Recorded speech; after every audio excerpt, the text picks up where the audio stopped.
The last bus home, Ethan missed the last train. That wasn't unusual. He had a habit of staying late, especially when the library was quiet and the world felt distant. But tonight was different. The streets outside were empty, the air colder than it should have been for spring, and his phone had just died. There was only one way home now, the night bus. The bus stop flickered under a dying streetlight. Ethan checked the faded schedule posted on the glass. One route still ran at this hour. Route 13. He didn't remember ever seeing that bus before, but he hadn't exactly been paying attention.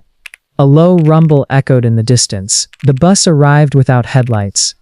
It crept forward silently, like it was gliding rather than rolling. The doors hissed open, revealing a dim interior. No driver greeted him. "Hello?" Ethan called. No answer.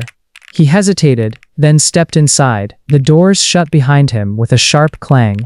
The bus lurched forward. Inside, the lights flickered weakly. The seats were old, cracked leather, and the windows were fogged from the inside. A handful of passengers sat scattered throughout, completely still. None of them looked at him. Ethan chose a seat near the middle. Something felt wrong. He noticed the silence first. No engine noise, no chatter, not even breathing. Just the faint creaking of metal as the bus moved. He glanced at the nearest passenger, a woman in a gray coat. Her head was tilted slightly downward, her face hidden by her hair. "Excuse me," Ethan said. "Does this go to Maple Street?" No response. The bus turned sharply, though Ethan was sure there was no turn there. He looked out the window. The city was gone.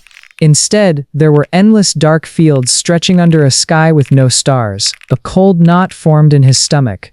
"That's not right," he whispered. He stood up, heart pounding, and moved toward the front.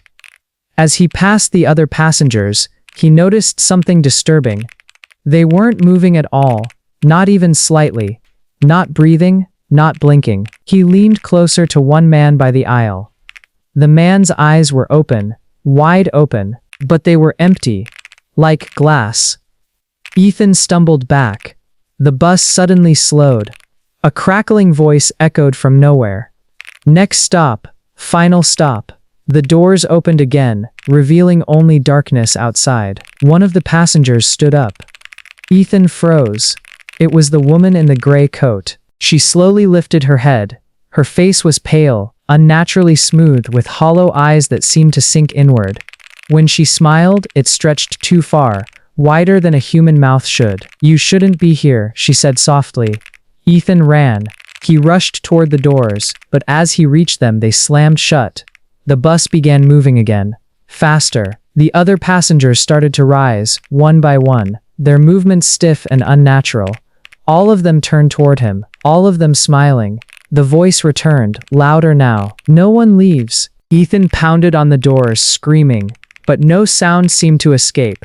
The windows showed nothing but endless darkness. The woman stepped closer. "You missed your stop," she whispered. Ethan turned, desperate, and finally saw the front of the bus clearly. There was no driver, only a mirror, and in that mirror, he saw himself sitting among the passengers. Still, silent, smiling. The bus drove on into the night, and it never came back.